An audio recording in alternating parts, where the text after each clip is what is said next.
Okay, ito pong muli ang inyong Pinoy Firearms Instructor na gunsmith din naman.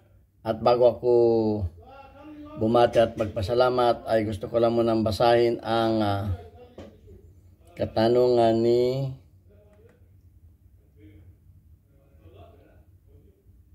Gear Pantonial.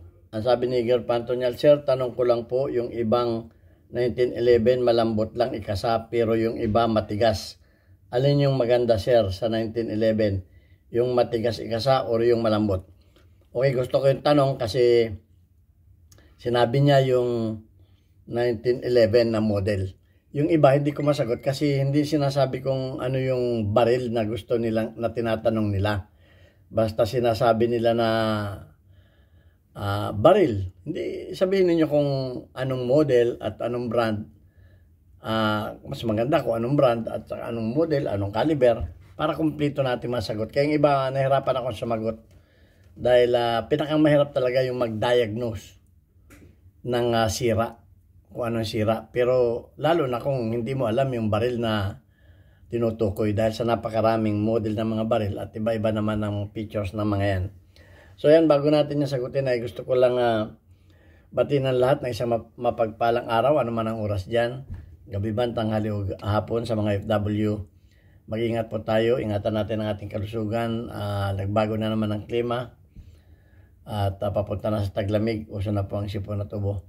Ngayon din ingatan natin, mag-ingat po tayo sa ating mga trabaho na huwag tayong maaksidente. Yan ang napaka-importante sa lahat. At gusto ko rin pasalamatan ang lahat nating mga subscribers. Tayo ay patuloy na dumarami at maraming salamat do sa mga nagsishare, nagla-like at nagko-comment ng magagandang comment at maraming salamat sa mga nag-appreciate ng aking mga kasagutan sa videos. At lalo tigit pasasalamatan ko lamang yung ating mga silent viewers, lalo tigit yung mga hindi nag-skip ng ads sapagkat tayo ay isang charity vlogger na meron tayong tinutulungan na mga estudyante, na mga anak na single parent, mga bata. Yan talaga ang purpose ng aking YouTube channel. Hindi po ako nag-YouTube channel para madagdagan ang kita ko dito sa aming kumpanya. Dahil maganda naman po ang kita ko dito sa aming kumpanya sa Mayadin Shooting Range. Ako po ay 20 years na nagtatrabaho dito sa Kuwait sa Mayadin Shooting Range bilang isang firearms instructor, gunsmith at consultant.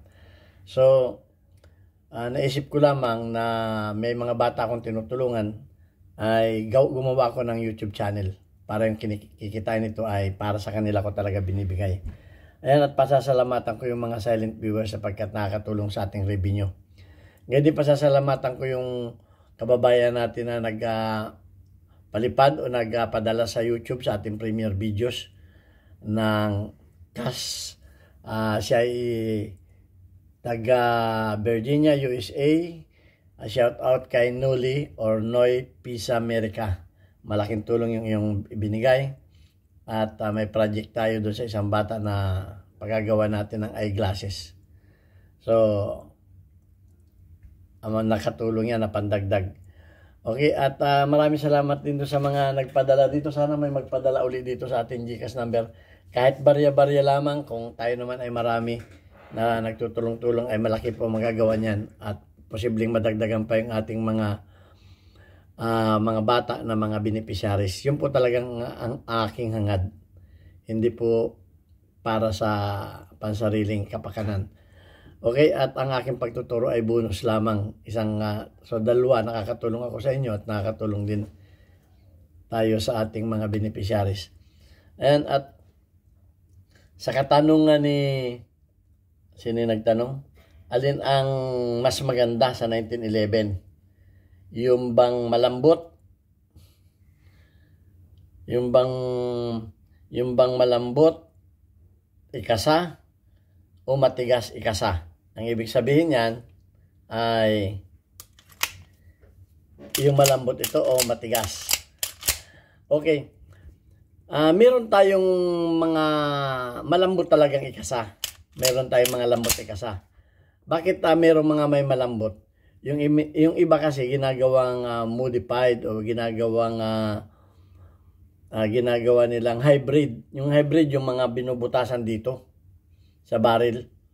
Okay, so yun ay pinapalambot ang spring dahil nga yung force na nagtutulak, yung nagtutulak dito sa slide ay nababawasan dito na lumalabas yung iba. So kumbaga nahati. So pinalalambot yung spring. Tama yun. Tama yun. Pero dapat ang bala mo rin ay tama din doon sa baril na yun. Mas matataas naman ang powder nun. Okay, kaya yun ay tinutuno sa lakas naman ng bala. Pag yun ay binalahan mo ng mahinang bala, yun ay hindi man magsacycle. Hindi magsacycle yun. So, pero malakas ang bala nun, pero malambot kasi dahil nga ginawa nila dito ng port dito sa ibabaw. Ginawa nilang hybrid. Yung iba naman naglagay ng compensator. Yan. So, nababasag din yung force para itulak itong slide pa ganun. So, nababasag o nababawasan. So, nagpapalambot ng recoil spring. Yun ang dahilan. Pero kung ang baril mo is standard ang baril mo, at ang bala mo ay factory load, metal jacket, coated, dapat ang spring mo dyan ay 16 pounds. 16 pounds. At kung ang bala mo ay P+, o yung mga combat load, ay may 18 pounds pa. Ang mga 1911 ay makakabili ka ng limang klaseng spring o yung iba 3, isang kit na mapagpipilian mo. Kaya nga yung iba ay hindi nagagandahan sa kasi nga hindi nila tinutuno yung ito lagi kong sinasabi. Hindi itinutuno yung lakas ng bala sa spring. Dapat yan, nakatuno yung lakas ng bala mo sa spring. Dahil yung iba, umuso ang mga reloader. Nagre-reload. So, nagtitipid sa powder. So, may mahinang bala. So, anong gagawin mo? Pag mahina ang bala mo. Kasi pag mahina ang bala mo, yan ay sa huling putok, hindi mag-open chamber dahil nga mahina yung bala mo. So yun ang nagiging problema ng iba. Marami rin nagtatanong niya, sir, bakit pag huling bala ay hindi nag-open chamber? Kasi nga mahina yung bala mo, malakas yung spring mo. Ang ibig sabihin, hindi maka pull back yung slide. Kumbaga hindi nakaabot sa hindi nakaabot dito sa slide stop. Yung bumalik na. Kaya yung iba, sabi sir, hindi nag-eject. Kasi nga, yung basyo hindi nakaabot sa ejector, bumalik na, pumasok uli yung basyo. Dahil nga, malakas yung spring, mahina yung bala. So, ang tanong dyan ay anong lakas ng bala mo? Minor load, major load, P+. Yun ang tanong dyan. Bala ang tinatanong dyan. Ang ibig sabihin, kung malakas ang bala mo, dapat malakas ang spring mo, 16 pounds. At kung gumagamit ka naman ng mga minor load, ay gumamit ka ng mga 14 pounds hanggang 12 pounds. Yun ang tanong dyan. Hindi yung alin ang mas maganda. Mas maganda siyempre yung malambot ikasa dahil ang lambot nga kamukha nitong ganitong model. Disclaimer doon sa isa kong video na ang nasabi ko dito ay Glock. Ito ay Beretta. At talaga nagkakamali ako. Disclaimer sa nating video.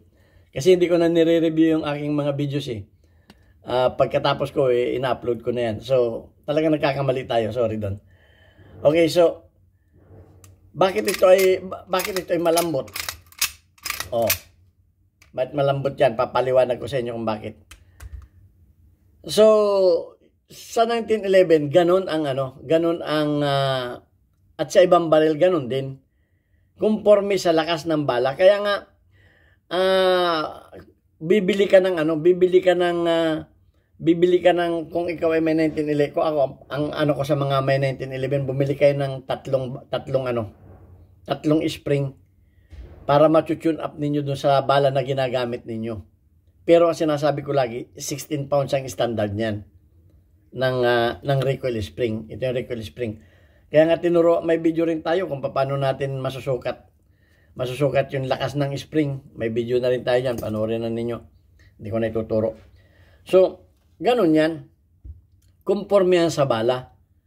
Kaya nga, ang dami ko dito, hindi ko na-prepare yung aking spring ha.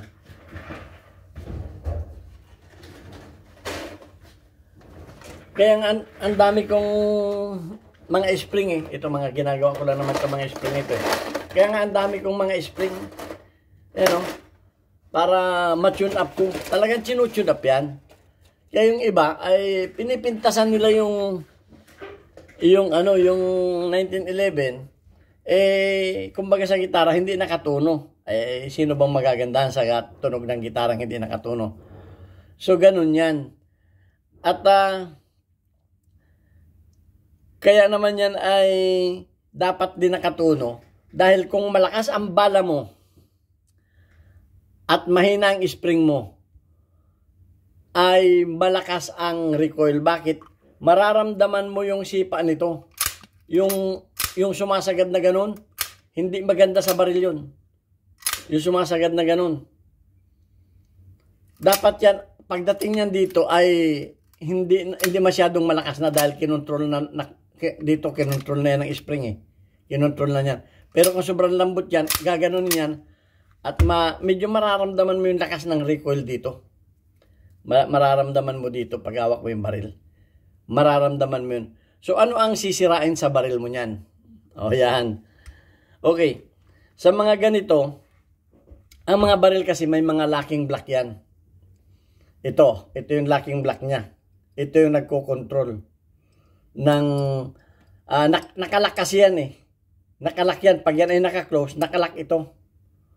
Pero pag ito'y nagbuga na ng pressure dito, ito'y bababa para ito ay para yung slide niya ay magbigay daan kasi nakalock dito sa palikpik niya yung slide. Nakalock yung ano dito sa palikpik niya yung slide. Yan, nakalock siya dito. Bababa ito. Ito ay bababa. Okay? Ito ay bababa para magbigay daan yung kanyang slide. Okay? So makikita ninyo yan dito. Yan o, makikita ninyo yan dyan. Bumababa yan. O, bumababa yun. So, ang mga 1911 ay may locking block din yan. Ito yung locking block niya. Oh. Kung mapapansin ninyo yung mga hindi ito 1911 ha. Baka ako babas na naman. Yung mga 1911 may ganito. Yan. Diyan yan nakalock. Yan ay nakasaklob yan dito. Nakasaklob yan. Kaya pagka ano yan ay hindi mo pag yan ay nakakagat, hindi mo mapapatras ito. Hindi mo mapapatras yung slide niyan. Kundi, pag nag-pressure yan dito, ito ay bababa. Bababa yan dahil sa mga 1911 may barrel link dito. Ito naman, meron ditong slot na pataas dito. So, bababa yan dahil gawa nito. Ito yung pinakang barrel link niya kung sa 1911. At ito ay kakalas yung pagkalak niya dito. Yan, ganyan. Ngayon, kamukha nito, naputol na yung spring, ginamit pa rin ng ginamit, hindi na malaya ng ano, ito ang sinira niya. Ito ang sinira niya. Okay. Okay, sa mga Glock naman, meron din, ang mga Glock naman, ay dito yan nakalock, dito sa ibabaw. Kaya yung iba naman, pagka nasira na yung spring, naputol na at hindi na malayan, nagkakrak yan dito. Meron akong mga nagkrak dito niyan. Okay, nagkakrak yan. O di kaya magkakrak yung slide niya. At kung hindi, ito rin ang nasisira, itong baba ng barrel. Kasi ganito yung, ito naman ang nagpapababa niyan, yung lock niya dito. Okay, yung lock niya dito. Yun ang nagpapababa niyan. Ito ang pinakang, kumbaga sa 1911, yung barrel link niya ay nakaligaw dito. Ito at pagka nga nasira yung spring, na hindi na malayan, ito naman nasisirain niya. Okay? So, yun ang ano niyan. Yun ang sinasabi ko na sa inyo, yung mga epekto. Masisira ang baril ninyo.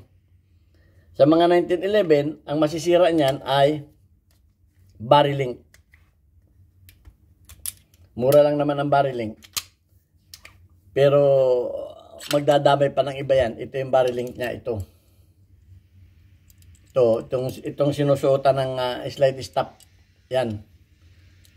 Yan ang sisirain niya. At kuminsan, nagka-crack yan dyan. Nagka-crack. Okay? At dapat yan ay tama din yung haba ng barrel link para ito ay nakakagat. Dahil pag ito umigsi, ito ay kakawang. Okay? So, ito yung naglalak dyan. So, yan. Sinabi ko na sa inyo ang magiging epekto ng mga baril na malambot. Kaya umuso itong mga ganitong spring, oh. Itong mga recoil reduction spring. Dalawa yan, dalawa. Isang malambot at isang matigas. Para alalay yung ano niya. Alalay. Okay? Mas malambot yung isa. Para pagka yung ano, hindi siya sasagad. Hindi sasagad yung kanyang, hindi maglalaban yung kanyang mga bakal ng slide, hindi maglalaban. So ayan, at sana ay wag kayong gusto ninyo ay malambot ikasa. Dapat yung inyong bala ay minor load yung inyong bala. Okay? So, ito ay maraming beses ko na sinagot. Pero this time, sinasabi ko na sa inyo ang mga magiging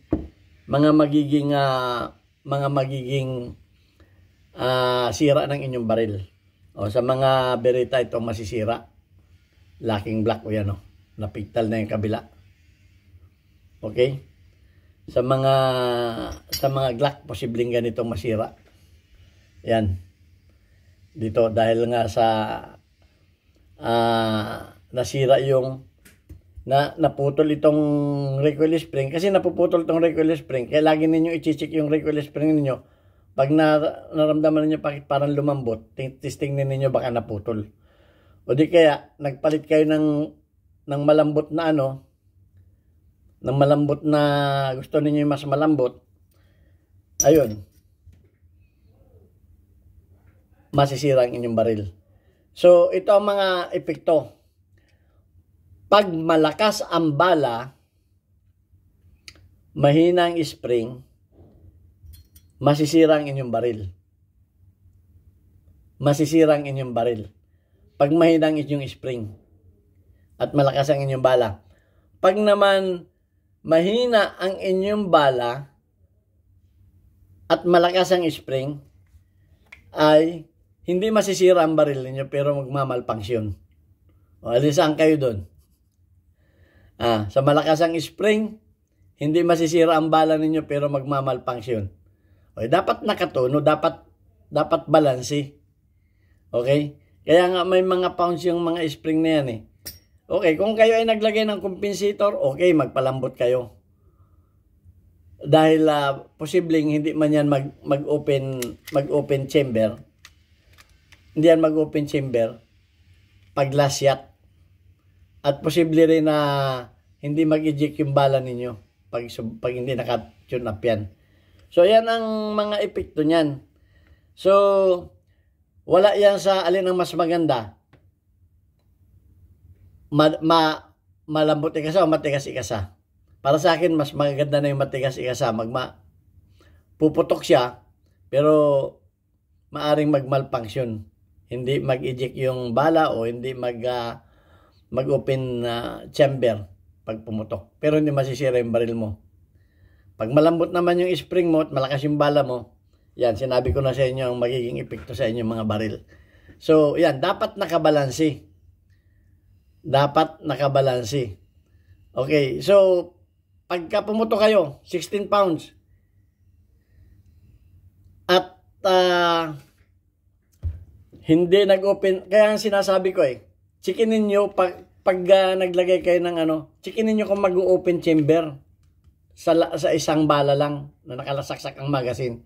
Checkin niyo. Okay, at ma-check din niyo 'yan sa lakas ng ano, sa lakas ng recoil na mararamdaman mo dito. So, ayan, kayo ang makakapagsabi niyan. Depende yan sa bala ninyo. Lagi ko sinasabi yan, depende sa bala ninyong ginagamit. Depende yan. Hindi ako magsasabi na yun ang dapat 14 pounds, 16 pounds. Kayo ang makakapagsabi niyan. Sinasabi ko lamang kung ano ang inyong gagawin. Sinasabi ko lang. Dahil hindi ko alam kung anong balang ginagamit ninyo. At hindi ko rin alam kung loose bore na yung baril ninyo. Okay, pag loose bore na, edi lambot na yung spring dahil mahina na ang blue back. So, ayun yun. At payo ko ay panuorin ninyo yung mga videos ko dahil mas marami pa kayong matututunan. Maring yung isang videos ko tungkol dito ay may mga nabanggit ako na hindi ko nabanggit ngayon dahil hindi naman ako nagagawa ng outline yan eh. Basta pagka nabasa ko yung question ay ginagawan ko na ng videos. So ayan, at sana may natutunan kayo sa maiksing video na ito.